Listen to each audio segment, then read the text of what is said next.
Hi అండి. Time అయితే morning 3:30 అవుతుంది. ఇప్పుడైతే నేను, మా వారు కలిసి రైల్వే స్టేషన్ దగ్గరికైతే వెళ్తున్నాము. అమ్మని, నాన్నని రిసీవ్ చేసుకోవడానికి.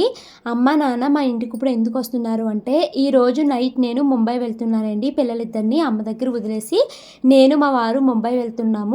యూట్యూబ్ ఫ్యాన్ ఫెస్ట్ ఈవెంట్ అయితే ఉందండి. సో అందుకనేసి ఇంకా నాన్న నడవలేరు అనేసి బ్యాటరీ వెహికల్ అయితే మాట్లాడుకున్నాము. అదైతే ఎక్కి అమ్మ వాళ్ళు అయితే బయటకైతే వచ్చేసారు. అక్కడ నుంచి ఆటో కట్టించుకుని ఇంటికైతే వచ్చేసామండి. ఇంక ఈరోజు పిల్లలకి లంచ్ బాక్స్లోకి అయితే నేను చిక్కుడుకాయ కూర వండి అన్నం అయితే వండేసాను. ఇంకా మార్నింగ్ బ్రేక్ఫాస్ట్లోకి అయితే ఇంట్లో అందరి కోసము నేను పెసరట్లు అయితే వేస్తున్నానండి.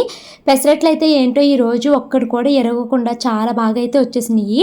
ఇంకా నేను అందరికీ పెసరట్లు వేస్తూ ఉంటే అమ్మ అయితే పిల్లలకి టిఫిన్ అయితే తినిపిస్తుందండి. 8:10 కల్లా పిల్లలిద్దరిని స్కూల్కి అయితే పంపించేశానండి. ఇంకా పిల్లలు స్కూల్కి వెళ్ళిన తర్వాత నేను క్విక్గా ఎడిటింగ్ అవి పూర్తి చేసుకున్నాను. తర్వాత ఇంకా అమ్మ వాళ్ళు టీ తాగుతాను అంటే అమ్మకి నాన్నకి టీ అయితే పెట్టించానండి. ఇంకోండి మా అమ్మ వస్తూ వస్తూ జున్ను తీసుకొచ్చింది.